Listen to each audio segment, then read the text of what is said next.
Let's continue with the integrative case study, and this is week 2, part 3.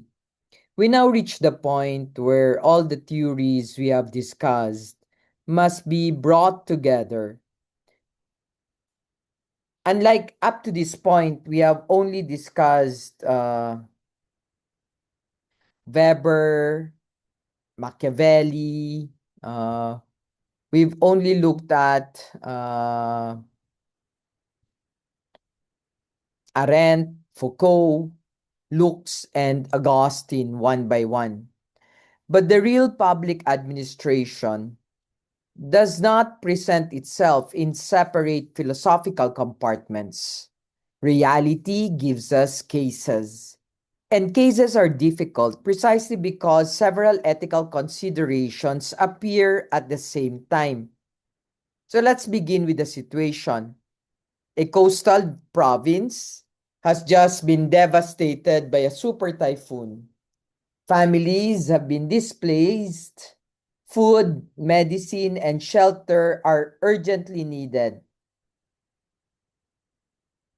The governor invokes emergency procurement in order to speed up relief delivery.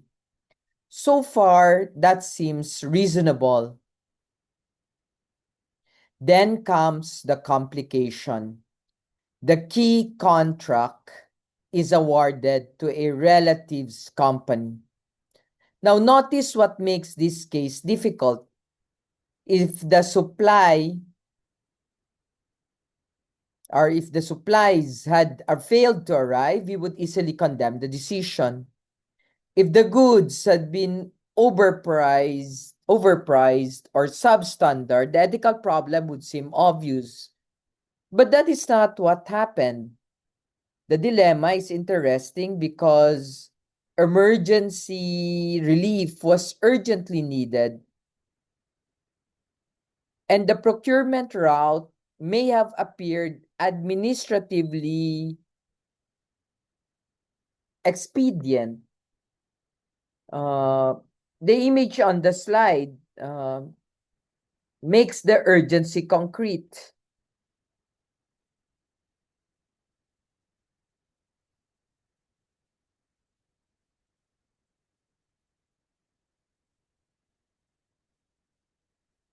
We see families standing in floodwater while barangay personnel distribute food, water, and medical supplies.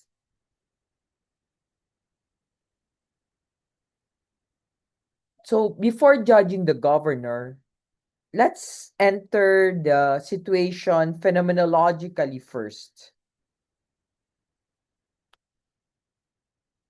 Imagine being there. People have lost their homes. Children need food. Medicines are running out. Roads may be blocked. Normal procurement takes time. Every hour matters.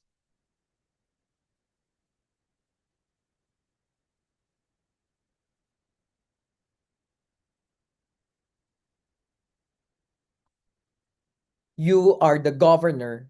You know a company capable of delivering immediately. You also know that the company belongs to a relative. What do you do? This is precisely where public ethics becomes difficult. Oh. The dilemma is not simply good versus evil.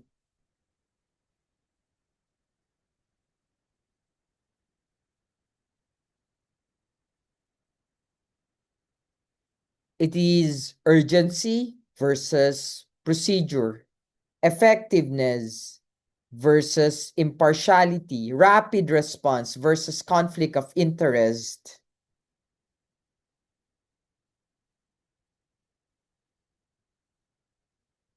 And this is why we need the theories we have studied.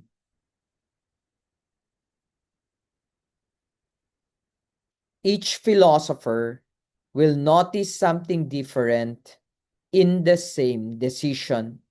Before applying those theories, however, we need to look more carefully at the facts.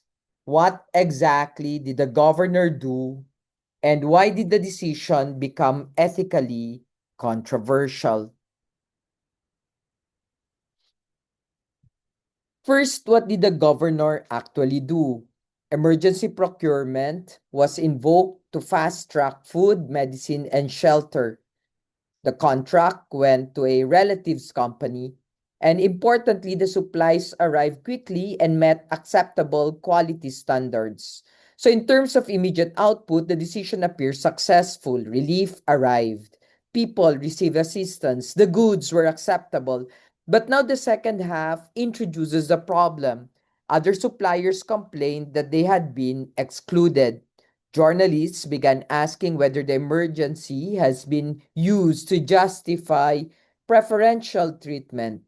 Public trust became part of the issue. And this is crucial. Administrative ethics does not evaluate only outputs, it also asks about process. Suppose the result is good, but the process is compromised.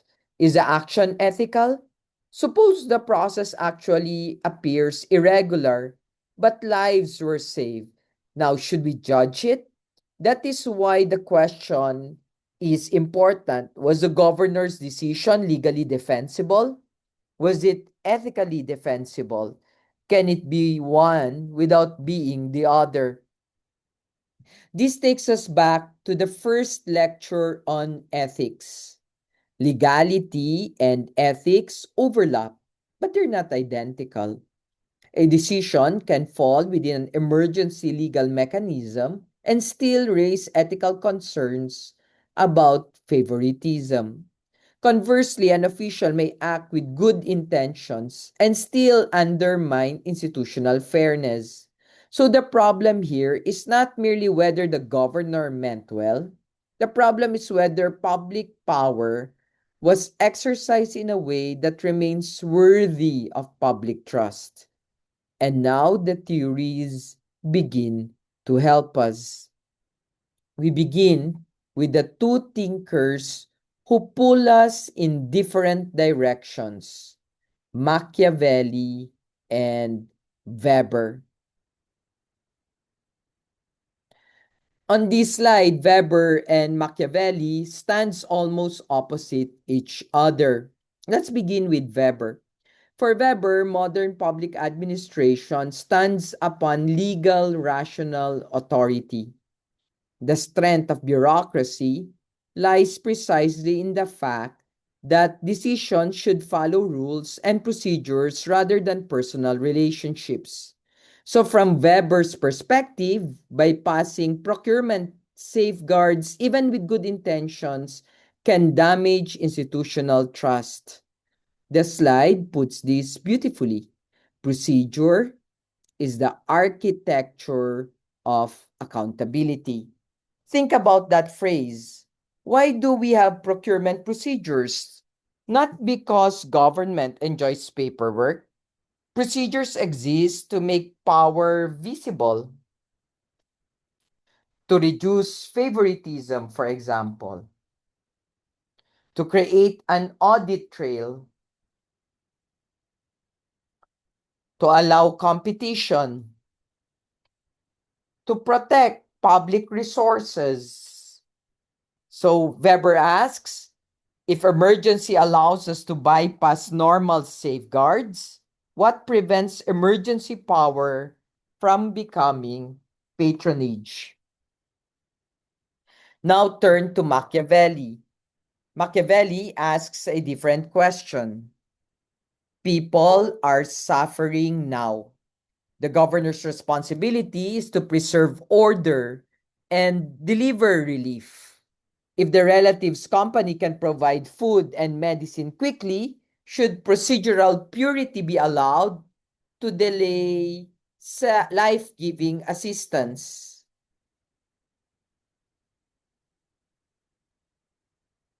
That's why we are presented with a pragmatic argument that lives at risk may outweigh procedural concerns. And this is where tension becomes real. Weber says institutions must be protected. Machiavelli says people must be protected now. But notice that Machiavelli does not automatically solve the problem. The supplies were effective. Yes, but does effectiveness erase the conflict of interest? No. This is why the better ethical question is not procedure or results. It is, can we achieve results without destroying the integrity of procedure? That question will become more important as the case develops.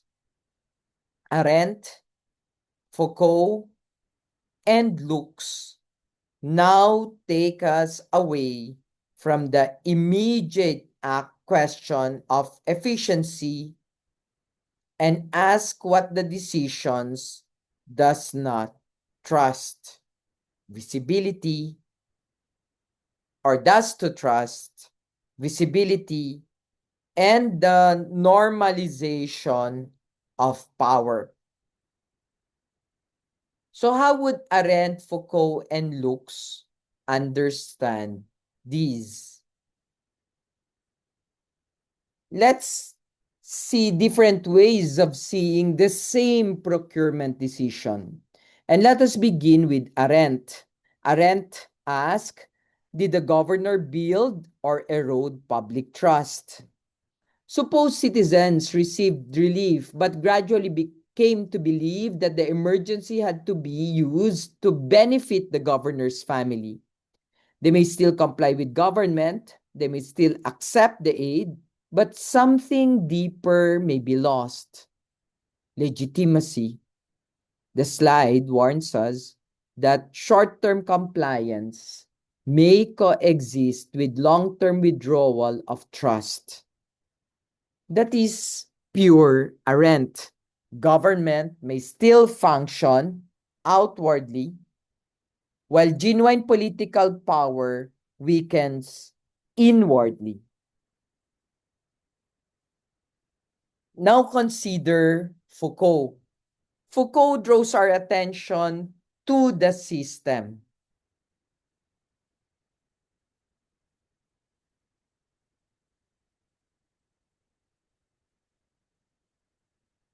Procurement rules, audit procedures,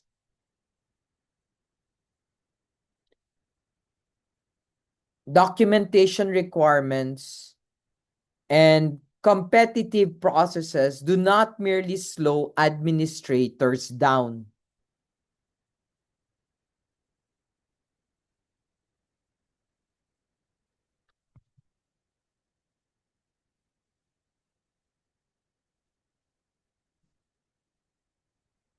It is more than that. They make government's action visible, legible, and contestable. In other words, they allow citizens and oversight bodies to ask who was considered, who was excluded, how was the price determined, who approved the reward, what criteria were used. When governor bypasses these mechanisms, the problem is not merely procedural. The exercise of power becomes harder to see. And power that cannot be seen easily cannot be questioned. Finally, Lux. Lux asks us to look at all three dimensions. The first dimension is visible, the contract was awarded. The second dimension asks which suppliers were never invited, which alternatives never reached consideration. And third, asks something deeper. What happens if society begins saying that is normal during emergencies? Ganyan talaga.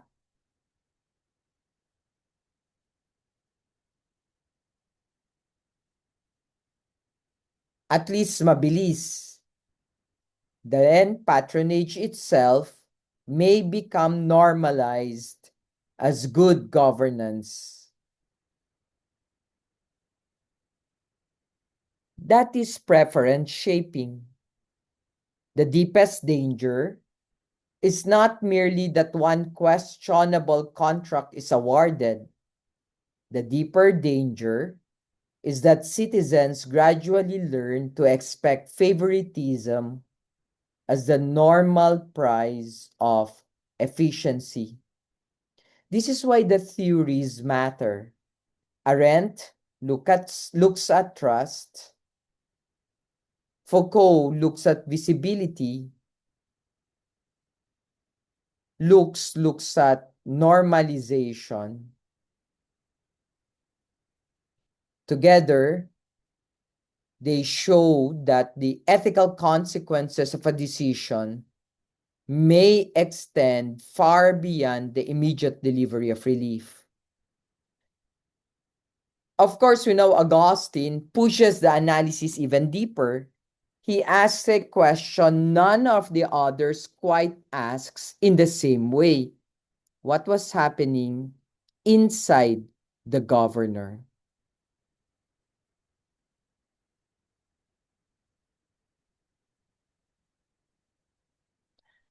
Augustine begins not with the procurement law, not with audit rules, not even with efficiency. He would ask what love is guiding this exercise of power. Is it love of the common good or love of personal advantage dressed in the language of emergency? This is a difficult question because motives are rarely simple. The governor may genuinely have wanted to help people, but what if helping people also conveniently benefited the family? Does the automat does that automatically make the decision already corrupt? Not necessarily. But Augustine would ask not to stop with good intentions, but to reflect further, deeper.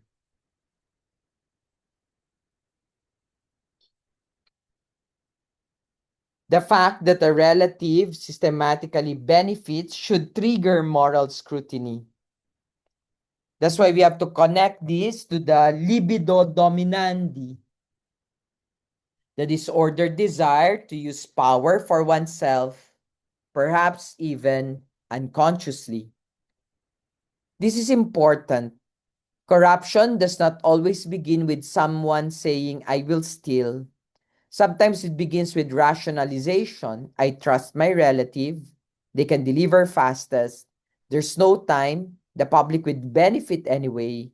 Every sentence may contain some truth, but self-interest can hide inside reasonable explanations.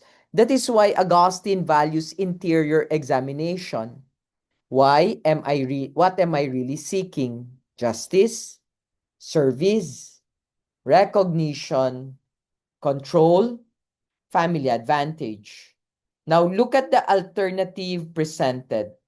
Emergency procurement did not necessarily require choosing between speed and integrity.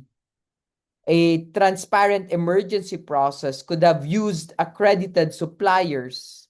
The governor could have rescued himself from any decision involving relatives. An independent committee could have handled the transaction. This is the key insight. Efficiency and integrity are not necessarily enemies. The deeper failure may have occurred before the typhoon. If institutions are prepared ethically for emergencies, then leaders do not have to invent questionable shortcuts during crises. Good ethics, therefore, requires anticipation. And that leads us directly to the central lesson of the case. What is the central lesson here? Ethical leadership is rarely a choice between effectiveness and integrity. The challenge is to achieve both. That sentence corrects a dangerous false dilemma. We often hear, do you want efficiency or transparency? Or do you want uh, quick action or due process? Do you want loyalty or impartiality? But good governance should resist those simplistic oppositions. The real challenge is to design institutions that allow rapid action without sacrificing accountability. And we identify several competing goods: speed versus fairness, loyalty versus impartiality, crisis response versus accountability. Notice that both sides often contain genuine value. Speed matters, fairness matters. Loyalty can be a virtue, impartiality is essential in public office. Crisis response matters, accountability also matters. Ethical leadership, therefore, requires practical wisdom. And here we can return to Aristotle from the earlier lecture. Practical wisdom is precisely the capacity to discern how good or how genuine goods should be ordered in a concrete situation. The solution is not to abolish urgency, not nor to worship procedure for its own sake. The solution is to create a response that is both effective and ethically defensible. And that gives us another insight. Leaders who anticipate ethical tensions are more likely to navigate them well. This means ethics is not simply something we do after the scandal. Ethics begins in planning. Conflict of interest rules, pre-qualified suppliers, clear emergency protocols, independent oversight, disclosure procedures, all of these are ways of building ethical foresight in administration. So, the best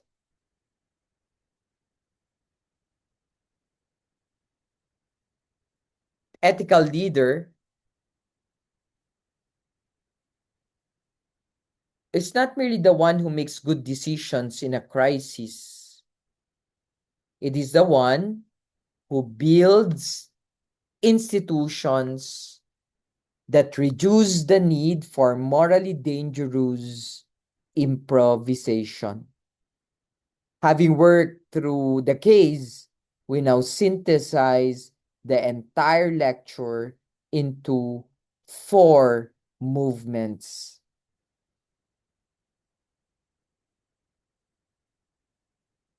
The slide gives us 4 verbs: recognize, reflect, restrain, serve.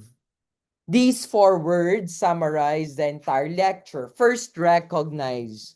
Recognize how power operates, not only in presidents and governors, but in procedures, information, budgets, categories, hiring,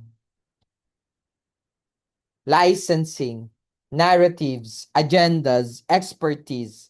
Until we recognize power, we cannot exercise it ethically. Second, reflect. Examine the motivations and values shaping the use of power. This is Augustine's contribution. Why am I doing this?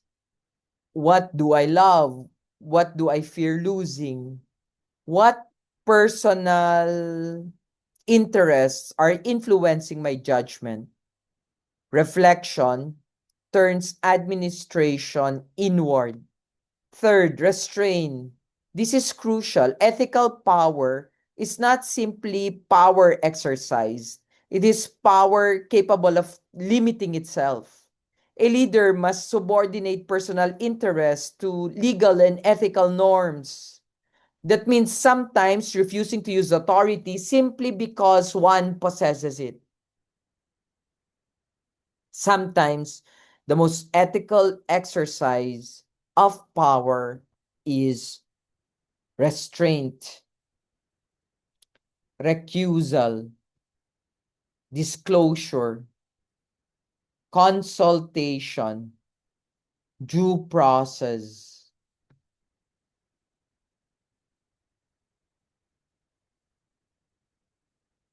self-limitation,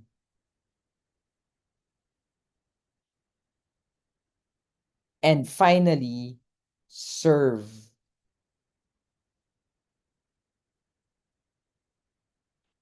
Power exists for the common good. It is stewardship, not possession, not entitlement, not personal advantage or privilege.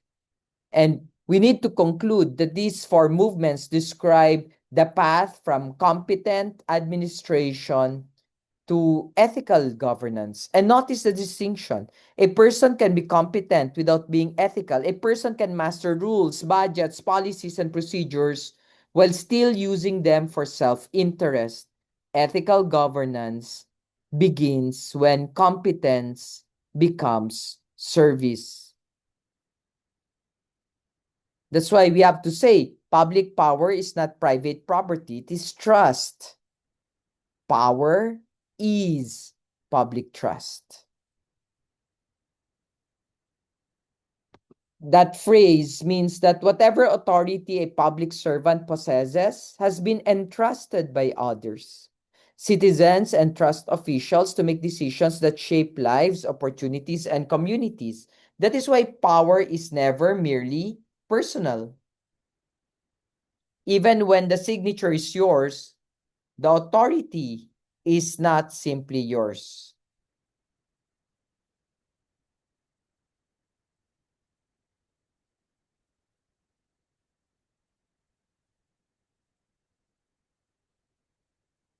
It belongs to an office, to an institution, ultimately to the public whose good the institution exists to serve. That's why we identified three qualities necessary for this trust. First, wisdom. Ethical leadership requires the ability to recognize power in its hidden forms. Not only visible coercion, but agenda setting.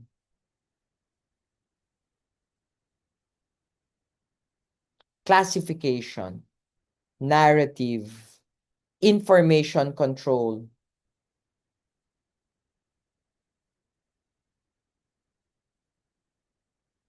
institutional habits.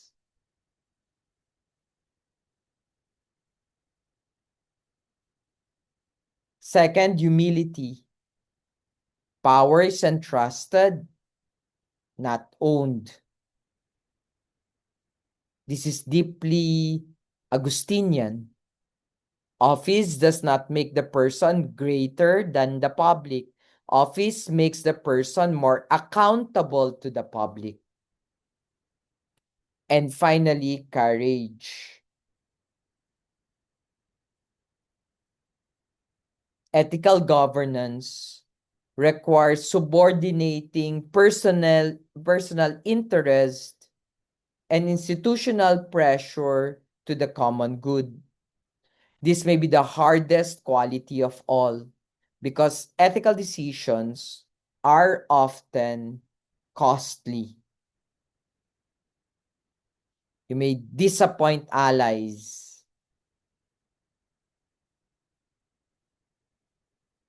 You may refuse a superior. You may lose political convenience. You may have to expose wrongdoing. You may have to say no when everyone around you is saying yes. Courage is what allows ethics to survive pressure. So if we gather the whole lecture into one insight, it is this. Power is unavoidable. Public administration organizes it. Law legitimizes it. Institution structures it. Citizens sustain it. Character directs it. And ethics asks whether all of that power is ultimately being exercised for the common good. That is the responsibility of public leadership, not merely to possess power, not merely to use power effectively, not but to become worthy of the trust from which power comes. I know the part 2 of this lecture was very long, and I hope you just bear with me. We now return to the question with which we began this lecture. Is power good or bad? At the beginning, this sounded like a relatively simple question. Many of us probably associated power immediately with politics, authority, control, corruption, or even violence. But after going through Weber, Machiavelli, Arendt, Foucault, Lux, and Augustine, our answer should now be more nuanced. The slide itself tells us that the answer has become more textured, more honest, and more demanding than our initial instincts suggest. Why? Because power itself is not automatically evil. Without power, government would not govern. A mayor needs power to allocate resources. A judge needs power to render decisions. A police officer needs power to enforce the law.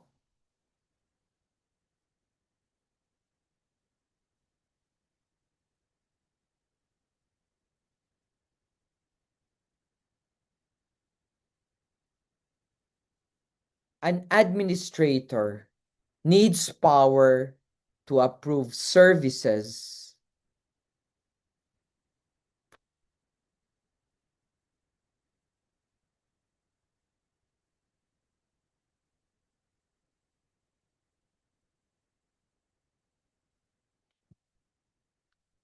Even citizens need power to organize, participate, protest, deliberate,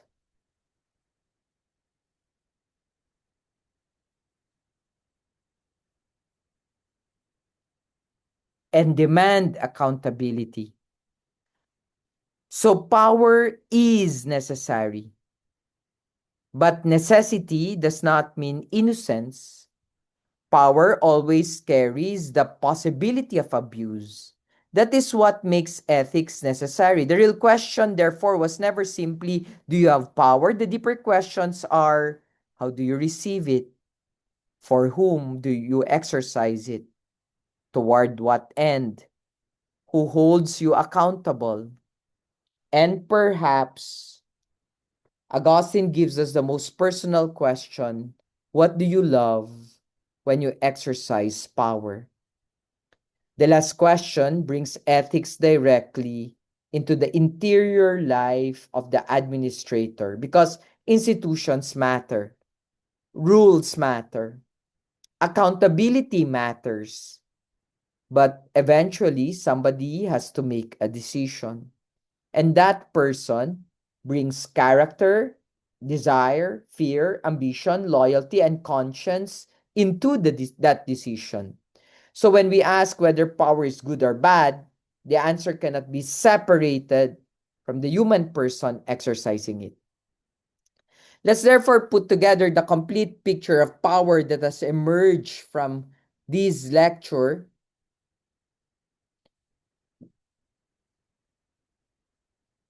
Power, or what can power do? On the one side, what can power do? Power can build institutions. It can protect rights.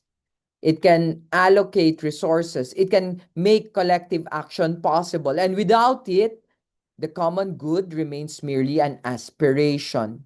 Think about this carefully. We sometimes speak as though the ethical solution to abusive power is simply to reduce power.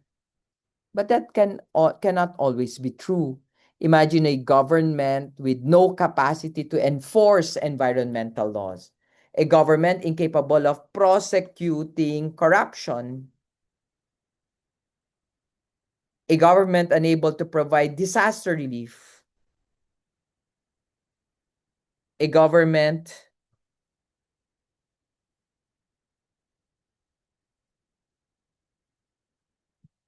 unable to protect children or workers, indigenous people, or vulnerable communities, that's not ethical government. That is powerless governance.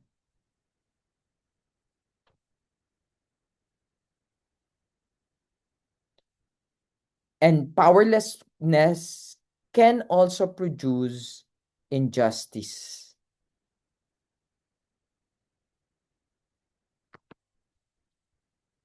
So the ethical goal is not the abolition of power.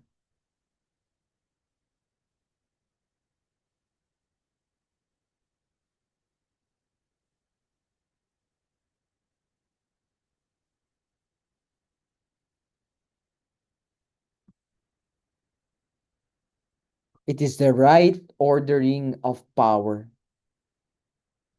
But now look at the second side. What power can become. The same capacity that protects can exclude. The same institution that serves can manipulate. The same bureaucracy that distributes benefits can discriminate. The same information system that makes services efficient can become an instrument of surveillance. The same law that creates order can become a mechanism of oppression. That's why we say power without ethics is domination. That is perhaps an important distinction that we have to make. Power and domination are not identical. Power becomes domination when persons exercising it ceases to recognize the dignity, freedom, and good of those affected by it. So, power is neither inherently good nor inherently evil. It is a capacity.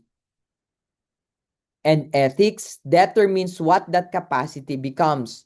This is why ethical leadership matters. Leadership does not merely ask, what am I capable of doing? It asks, what ought I to do with what I am capable of doing? And that question brings us naturally to our week 3 lecture, because once we acknowledge that power must be exercised ethically, we face another difficulty. How exactly do we decide what is ethical?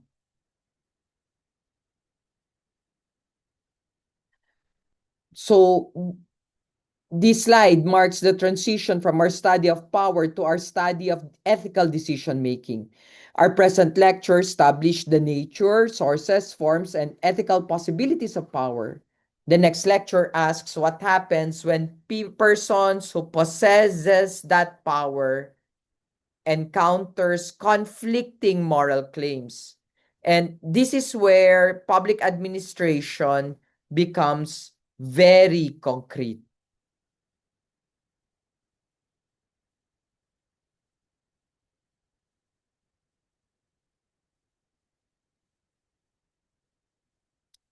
Imagine the law tells you one thing,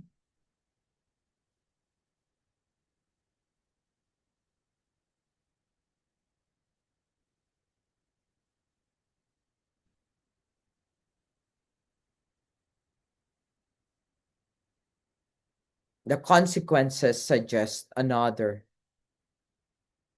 Your conscience tells you something else.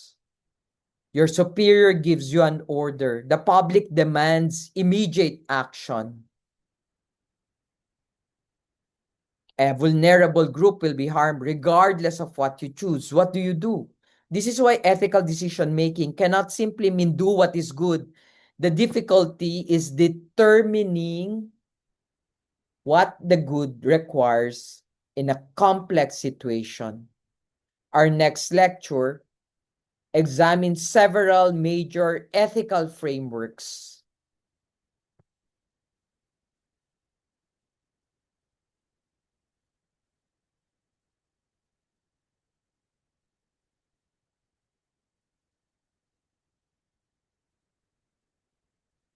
Here the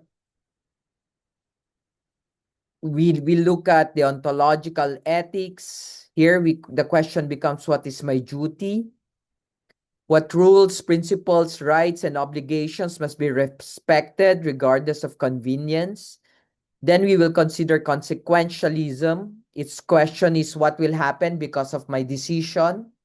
Which option produces the greatest benefit or minimizes harm? Then virtue ethics asks something different. What kind of person should I be? Not merely what should I do, but what would a just, prudent, courageous, and honest administrator do? And finally, care ethics, which reminds us that moral decisions occur within human relationships.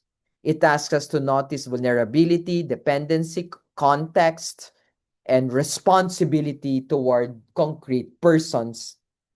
And notice something important. These frameworks will not always give us exactly the same answer. That's precisely why ethical judgment is necessary. So lecture 2 has asked, what is power? Lecture 3 will ask, how should the person who possesses power decide what ought to be done? That's the logical progression of the course. So the next would be a slide on required readings and key terms to know, self-assessment questions before we actually reach the final countdown, the final stage. You know?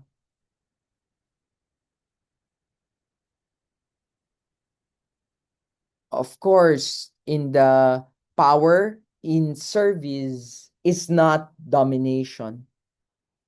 Power in service is not domination. It is the capacity to act together for justice, for dignity, and for the common good. Notice the phrase, to act together. This brings us back to Hannah Arendt. The highest expression of political power is not one person forcing everyone else to obey. It is a human beings discovering that together they can accomplish something that none of them could accomplish alone. That is government at its best. And perhaps that is leadership at its best. Leadership does not ask how many people are beneath me. Leadership asks what good can become possible because we are acting together. And this brings Augustine and Arendt astonishingly close. Arendt tells us that power arises when people act together. Augustine asks what love holds a community together. Public administration, therefore, stands at the meeting point of power and love, understood not sentimentally, but politically and ethically. What do we love enough to build together? Justice, human dignity, peace, truth, the common good. Because ultimately, the ethical measure of public power is not how impressive the office is, not how many people obey, not how much money the agency controls, not how many signatures require your approval. The measure of power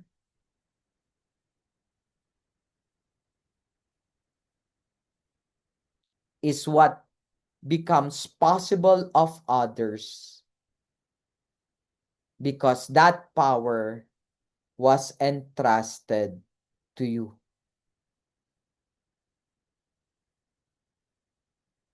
Did people become more free? Did institutions become more just? Did citizens become more capable of participating?